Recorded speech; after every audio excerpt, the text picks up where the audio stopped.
My mom sat me down with tuition papers and said if you really loved your brother, you'd pay for his future right after I bought my first house. So I said I remember you telling me to be on my own when I was 15. I'm 27 now. But this story starts when I was about 15. I've always been the kind of person who hates feeling like I owe anyone anything. Maybe that's because growing up, my parents had this unspoken scoreboard in their heads. Every meal, every ride, every favor they did for us wasn't really free. They'd bring it up months or even years later like a receipt they were waiting for me to pay back.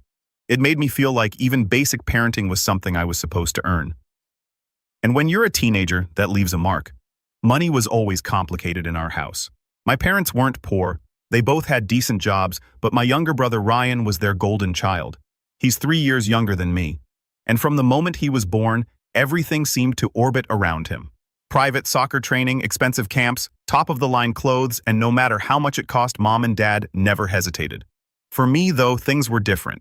If I wanted something beyond the bare essentials, the answer was either you don't need it or get a job and buy it yourself. So I did. At 15, while Ryan was out on the weekends playing in tournaments or hanging with friends, I was bussing tables at a local diner. It wasn't glamorous, but it gave me my own money and, more importantly, my independence. That job led to another, then another.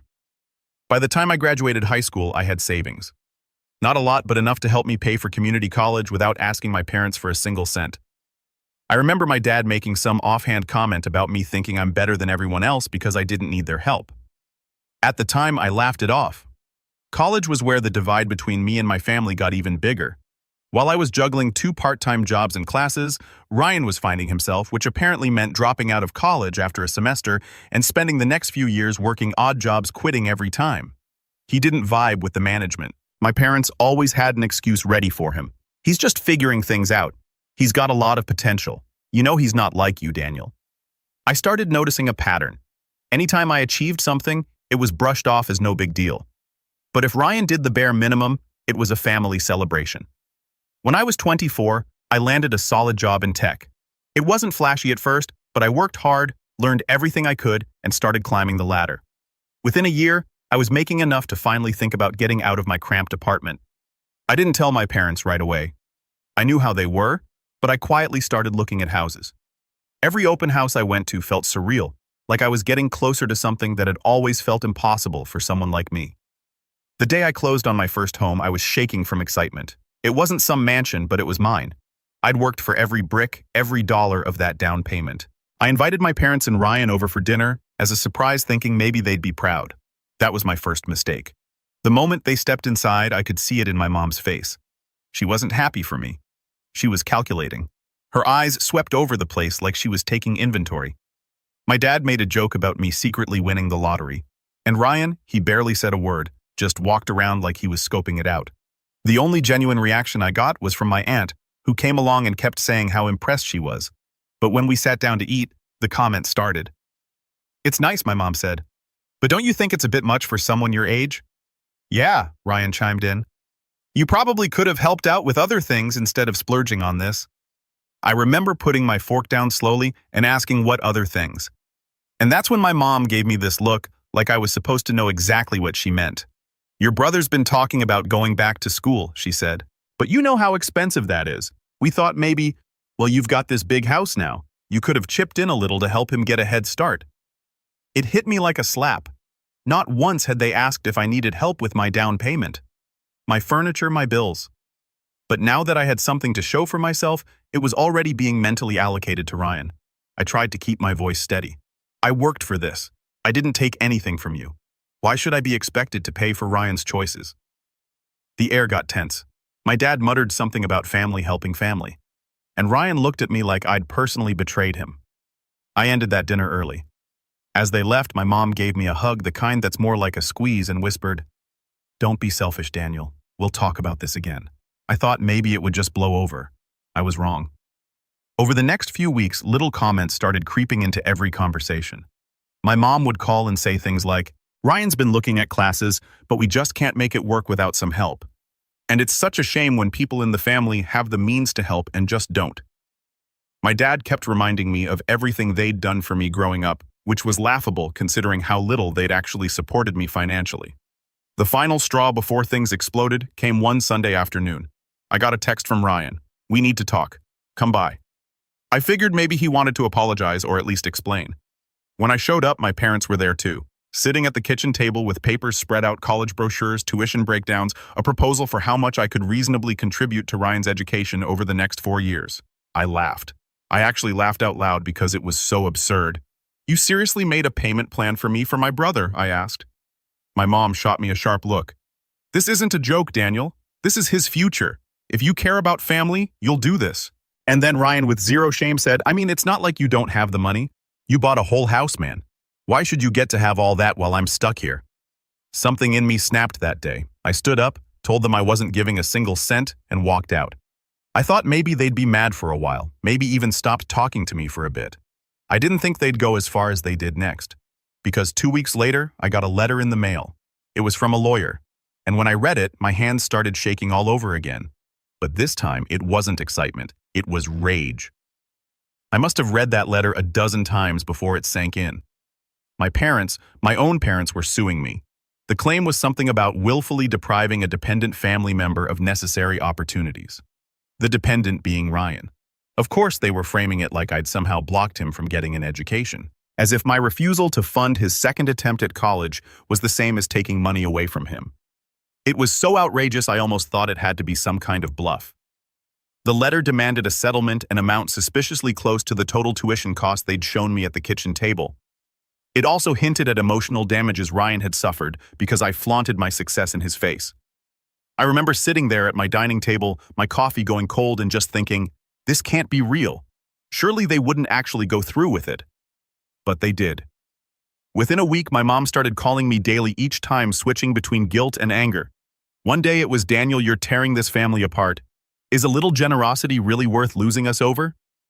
The next it was, your brother's devastated. He feels like you want him to fail. She would cry on the phone sometimes for minutes at a time without saying anything, just to make me feel like I was crushing her. Ryan, meanwhile, was doubling down on the entitlement. He started posting vague jabs on social media. Things like, some people only care about themselves even if it ruins others' lives, accompanied by sad emojis and inspirational quotes about family loyalty. Of course, his friends and our extended family, most of whom didn't know the full story, would comment things like, that's so messed up and I'm so sorry you're going through this. It was like he was setting up a little pity stage for himself and milking it for all it was worth.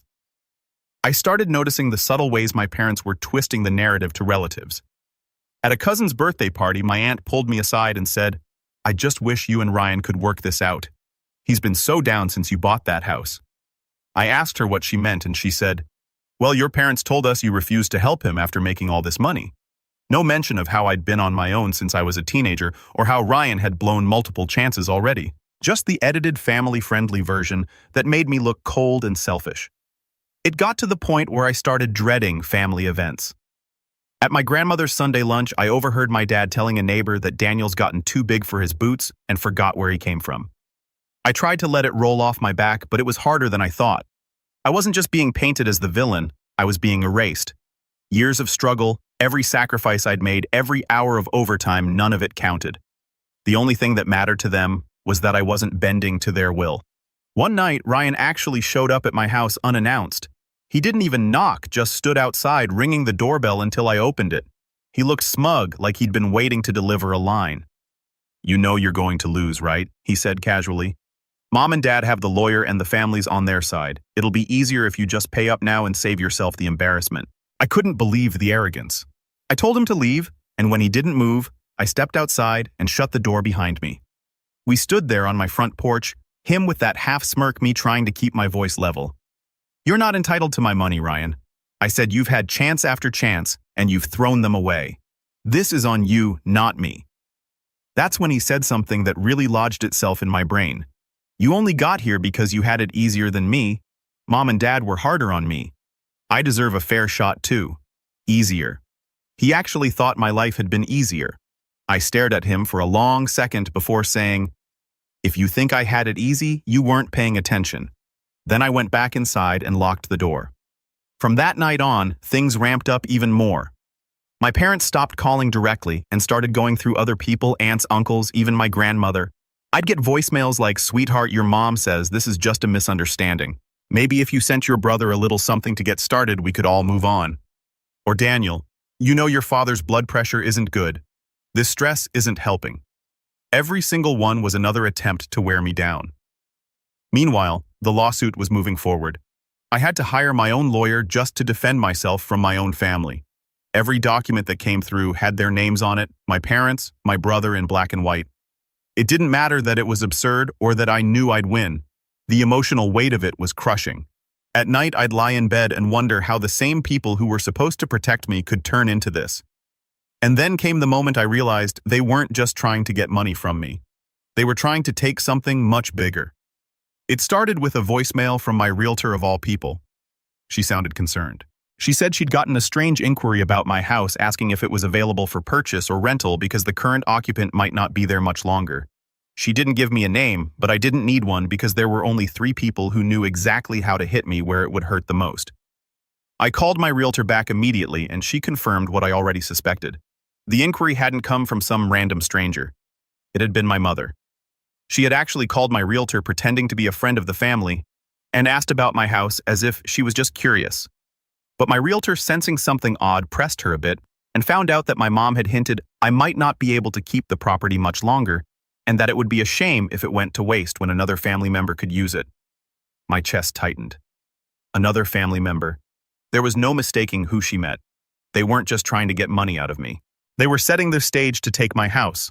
I sat there at my kitchen table, phone in hand, staring out the window for what felt like hours. This wasn't just about favoritism anymore.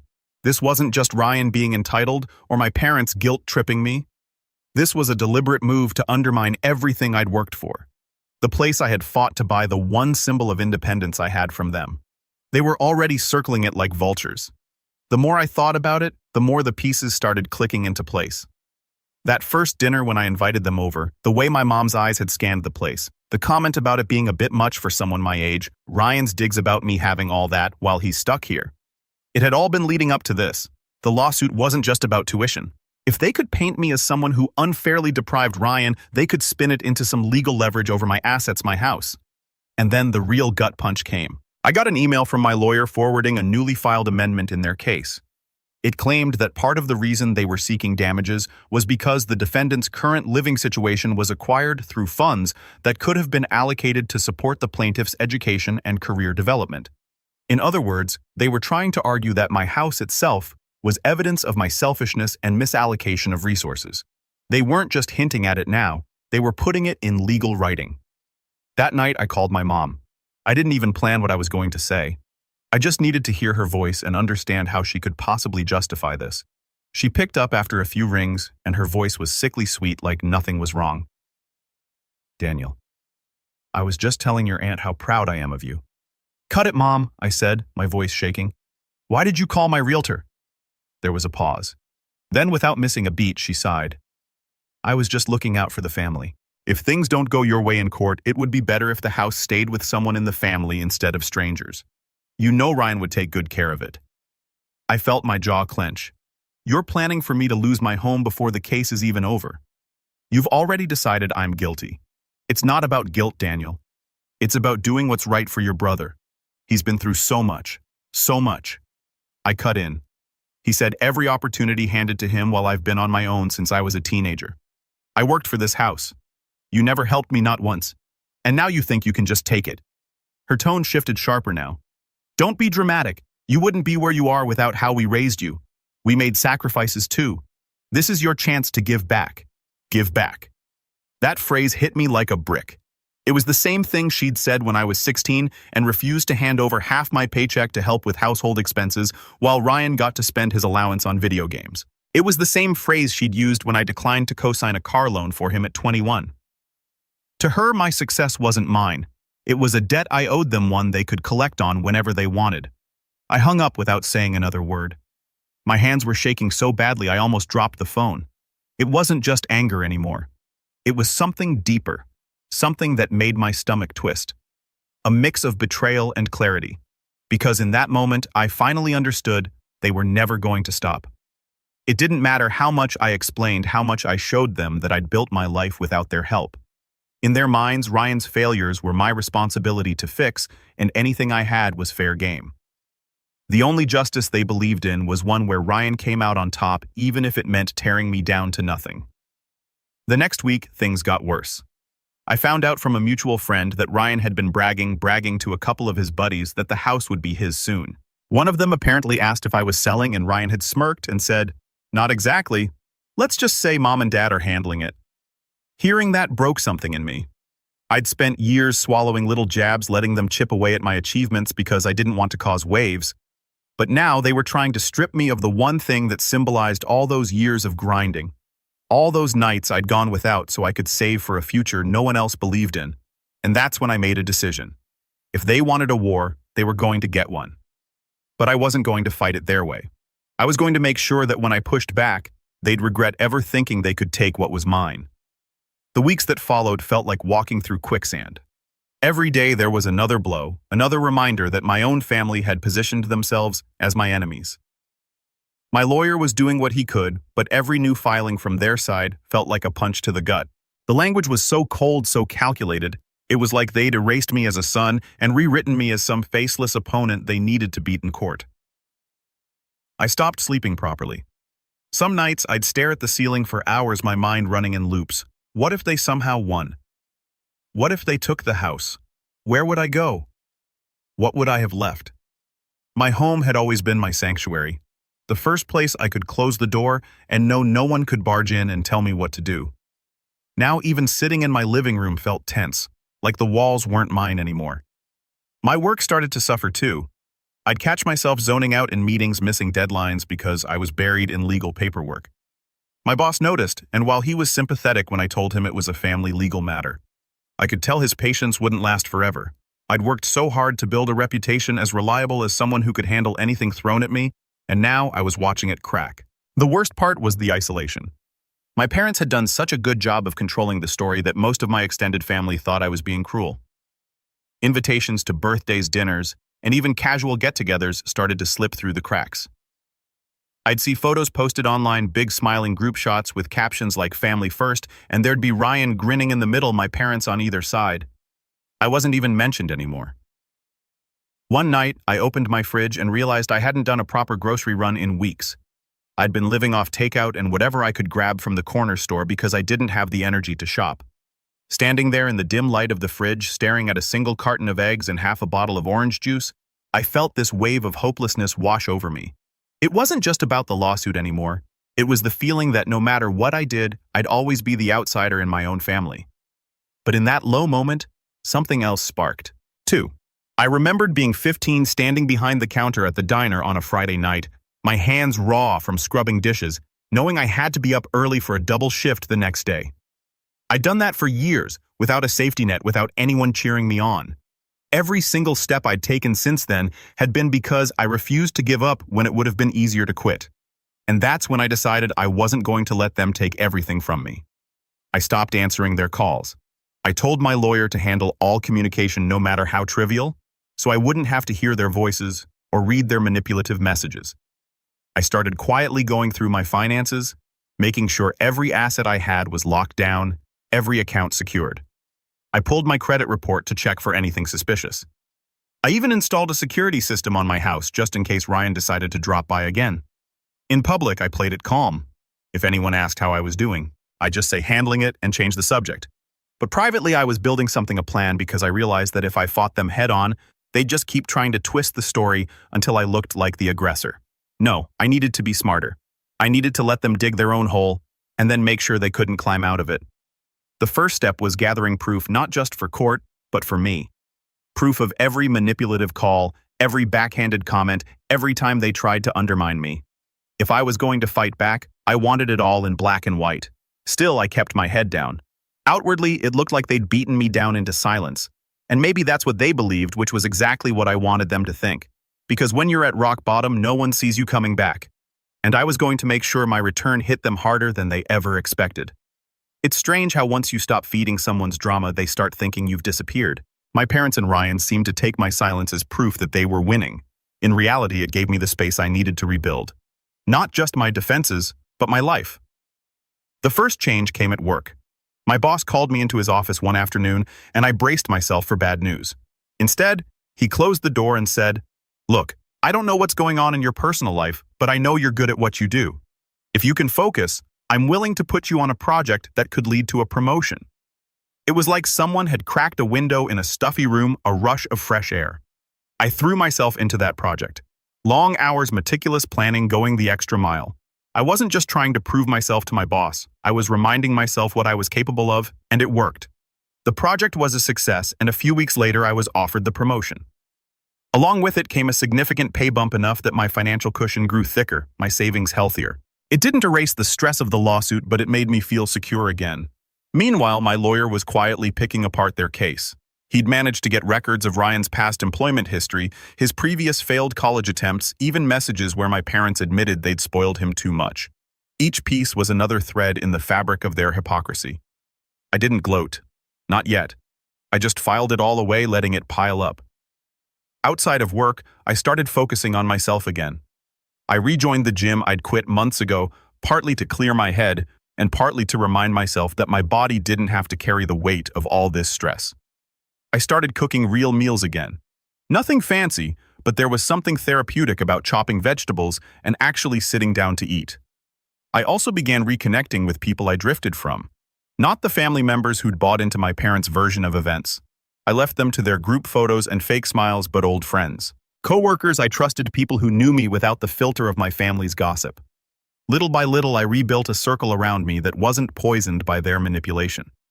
And then something unexpected happened. I was invited to speak at a local networking event for young professionals. Someone had seen the results of my project at work and thought my career path was inspiring. Standing on that stage telling my story, the professional one, not the messy personal parts, I realized I wasn't the powerless kid busting tables anymore. I had built something. And no matter what my family thought they could take from me, they couldn't take that. With every win, big or small, I felt the balance shifting. My parents still had their lawsuit, but outside of that courtroom, their control over me was slipping. They couldn't guilt me into calls I wouldn't answer, couldn't twist my words if I didn't give them any. They had to go through lawyers for everything now, which meant no more surprise ambushes at my front door or accidental run-ins at family gatherings. The best part, while they were busy burning bridges with me, they were also wearing down their own credibility. A mutual acquaintance let slip that some relatives were starting to question why my parents were dragging me through court instead of helping Ryan get his life together. Apparently, Ryan had been bragging so openly about getting the house that even people on their side were starting to see how bad it looked. That was when I knew I wasn't just surviving anymore. I was gaining ground. My career was stronger, my finances were secure, and I had allies who saw through the lies. I was in a position now where I didn't have to react to their moves. I could plan my own. And as much as I wanted to strike back right away, I forced myself to wait because timing, I realized, was everything. Let them think I was just living my life, moving on. Let them keep underestimating me. Because the next time I made a move, it wouldn't just protect what was mine. The turning point came on a Tuesday afternoon of all days. I was leaving a client meeting when my phone buzzed with an email from my lawyer. The subject line read, "Discovery request opposing counsel error." Inside was a forwarded thread. My parents' lawyer had accidentally copied my attorney on an email chain that was meant to be internal between their side, and in it was a goldmine. The chain was mostly logistics, timelines, filing deadlines. But buried halfway down there was a message from my mother to their lawyer that made my pulse quicken. She'd written, "We need to make sure Daniel's house is included in any settlement. Ryan has already been in touch with a realtor friend who can list it as soon as it's signed over. This is the cleanest way to ensure he gets a fresh start." There it was in writing. Proof that the lawsuit was never about helping Ryan get an education. It was about transferring my house into his name. My lawyer practically hummed with energy when we spoke that evening. "This changes everything," he said. "They've essentially admitted to ulterior motives. We can use this." But I didn't want to just use it to defend myself. I wanted to turn it into the foundation of something bigger, something that would end their ability to pull this stunt ever again. Around the same time, work presented me with another opportunity. My promotion had put me in charge of a small team, but now I was being offered a cross-department leadership role on a high-visibility project. It came with two major perks: significantly more income and connections with senior executives in industries far beyond my current reach. The kind of people who could, if necessary, open doors I didn't even know existed. I accepted without hesitation. Not only did this strengthen my financial position even more, but it also gave me flexibility. the ability to quietly channel resources where I wanted them. And one of the first things I did was hire a private investigator. I didn't want anything illegal or invasive. I just wanted the truth. I wanted to know exactly what Ryan had been doing while his future supposedly hung in the balance, and whether my parents had a history of pulling similar moves with other relatives. The investigator didn't disappoint. 2 weeks later, I had a thick folder on my desk. Inside were social media posts from accounts Ryan thought were private, showing him on trips, buying expensive electronics, and even test-driving cars in the months he'd been claiming he was barely scraping by. There were also property records showing my parents had years ago tried to pressure my late aunt into selling them a piece of land for a fraction of its value. Something that had caused a rift no one talked about anymore. The more I read, the clearer my path became. I didn't need to just win the case. I needed to dismantle the narrative they'd built piece by piece in front of an audience that mattered. To do that, I started laying groundwork quietly. I reached out to a few trusted family members who'd stayed neutral, sharing just enough to plant seeds of doubt about my parents' version of events.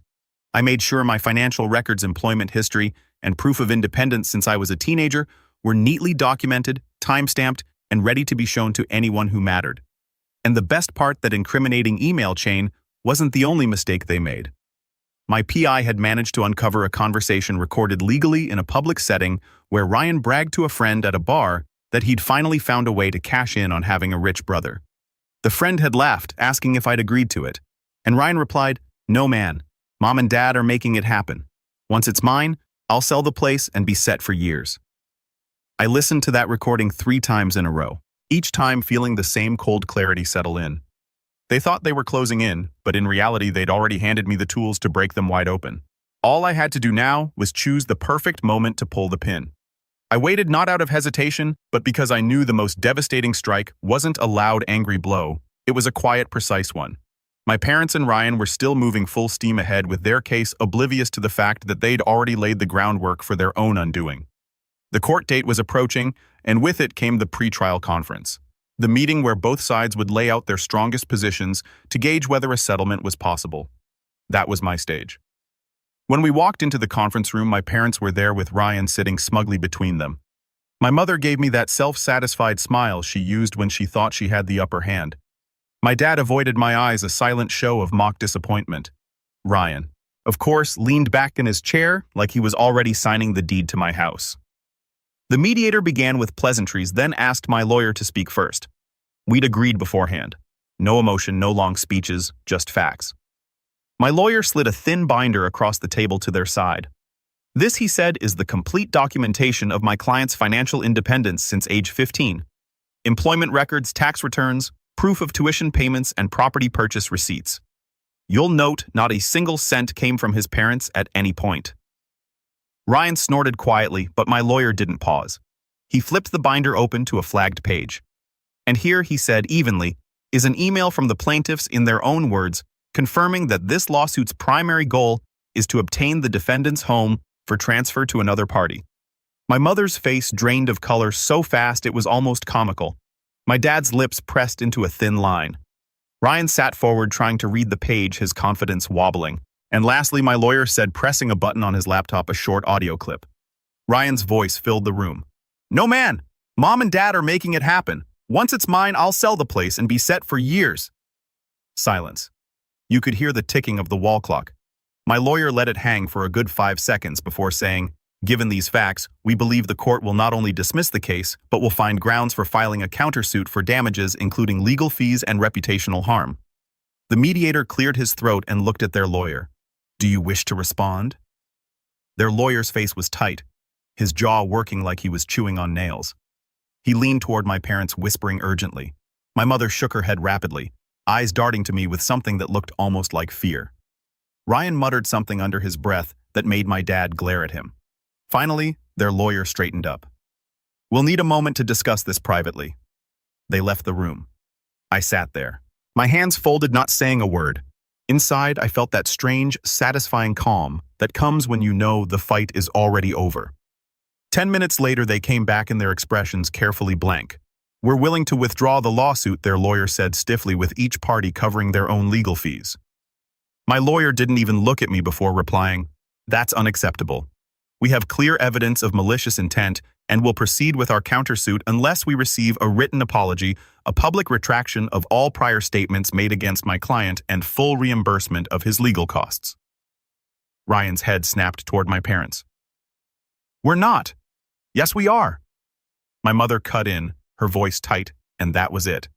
In that room, they caved. I didn't raise my voice, didn't gloat, didn't even look at Ryan as he sat there fuming. I let the paperwork speak for me. By the end of the week, I had the apology letter in my inbox, a clumsy attempt at sounding sincere, and the reimbursement check cleared shortly after. But that wasn't the true revenge. The real blow landed when I sent copies of the apology and the incriminating evidence to the handful of relatives who had iced me out over the past year. No explanation, just the documents. Within days, the phone calls started coming not from my parents, but from those same relatives awkwardly checking in, clearly realizing they'd bet on the wrong horse. I didn't answer most of them because the point of revenge, I realized, wasn't to win them back. It was to make sure they understood that I didn't need them and that trying to take me down only made me stronger. The fallout was fast and it was ugly, though for once none of it was mine to deal with. Word of what had happened spread through the family faster than I expected. My aunt, the one who'd been so impressed with my house the day they first saw it, called me half angry, half stunned. "They tried to take your home from their own son." She wasn't the only one. Cousins, uncles, even my grandmother, people who'd stayed silent before, were suddenly talking. The family group chat that I'd been quietly removed from months ago turned into a battlefield. Screenshots of the apology letter started popping up, and every time someone tried to defend my parents, another relative would drop a quote from the email or that recording of Ryan bragging. For the first time in my life, the golden image my parents had built for themselves cracked in public. They stopped showing up to family gatherings not because they weren't invited, but because they couldn't stand the questions. My mother, who had once relished being the center of attention, started avoiding calls from her own siblings. My dad became quieter, grayer somehow. No longer the booming, self-assured man who used to laugh at my independence. And Ryan, he took it the hardest. His so-called friends, the ones he bragged to about cashing in, started distancing themselves. Without the house, without the settlement, he had nothing to show for the months he'd spent circling me like a shark. I heard through the grapevine that he'd moved out of my parents' house for a bit, then quietly returned when rent and bills proved too much. The smugness I'd seen in his eyes at that pre-trial conference was gone. Now, when our paths occasionally crossed, usually at some unavoidable family obligation, he barely made eye contact. The check they sent me covered every sin of my legal fees. But it was the apology letter that I kept tucked away in a drawer. Not because I needed the validation. I didn't, but because it was proof. Proof that no matter how much they tried to rewrite history, there was a moment where they had to admit they were wrong. I didn't seek reconciliation. I didn't move past it for the sake of family harmony. Instead, I built further on the life I'd been creating. Work kept growing, my circle of trusted friends stayed tight, and my home remained exactly where it belonged, mine. Sometimes when I'm sitting on my porch in the quiet of the evening, I think about that first dinner when I invited them over, back when I thought they might be proud. I think about how quickly the masks came off when they saw what I'd built without them. And I realized that the real victory wasn't just keeping my house or winning the case. It was proving beyond any doubt that I never needed them to succeed, and that no matter what they tried, they could never take that away. And that's when I lean back, smile to myself, and think, this home will never have their name on it,